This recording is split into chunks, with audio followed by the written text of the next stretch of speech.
유난히도 캄캄한 밤에 나 홀로 너를 생각하네. 이런 기분 설명할 수. 오늘은 좀 충격적인 스포 소식을 들고 왔는데요. 아직 48화가 방송 전이고 47화가 끝나기 전에 예측한 영상이라서 저의 이번 뇌피셜이 틀릴 수도 있지만 최근 3남매 출연 배우들이 인스타에 올린 사진을 보니 아무래도 윤가쁜 할머니가 돌아가신 것 같습니다. 그 증거로 현재 공개된 문제의 사진을 보면 태준의 가족이 아닌 상준이 쪽 가족들만 검은색 옷을 입고 있는 걸 볼 수 있기 때문인데요.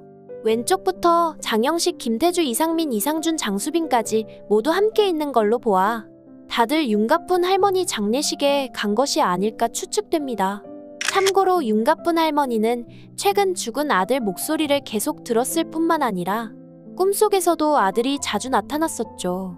그리고 지난 46화에서는 장영식 때문에 큰 충격을 받았던 탓인지 옆에 있는 영식이를 붙잡고 큰아들 이름인 기련이를 부르기까지 했었고요. 뿐만 아니라 47화 예고에서는 아예 정신줄을 놓은 듯 보였는데요.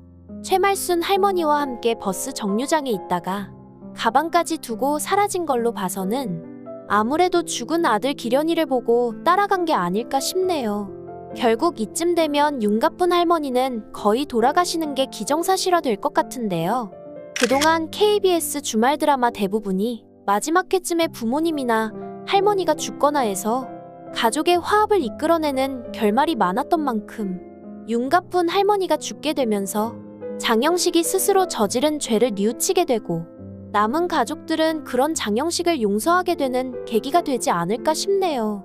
그런데 여기서 문득 장영식 아버지 장기련이 계속 할머니 앞에 나타나는 이유가 또 있지 않을까 싶은 생각도 듭니다.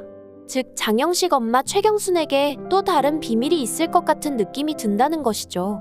참고로 제가 앞선 영상에서도 장영식 아버지 죽음과 관련해 장영식 엄마 최경순이 연관된 게 아닐까 의심이 된다고 말했었는데요. 이런 정황을 보여주는 듯한 증거가 지난 46화에 등장해 충격을 줬었죠. 장영식 엄마 최경수는 오랫동안 헤어졌던 아들 소식보다도 자신의 이익과 돈에 눈이 먼 여자라는 걸 적나라하게 보여줬으니까요.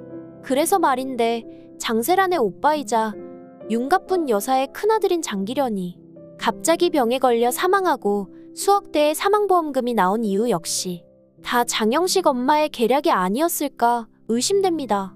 아무튼 지금으로서는 장영식 일로 애꿎은 할머니만 죽게 되지 않을까 싶어 매우 화가 납니다.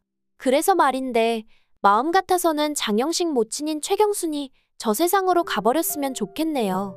이 때문에 모두 장례식장에서 기쁘게 웃고 사진 찍는 걸로 말이죠. 오늘 준비한 내용은 여기까지입니다.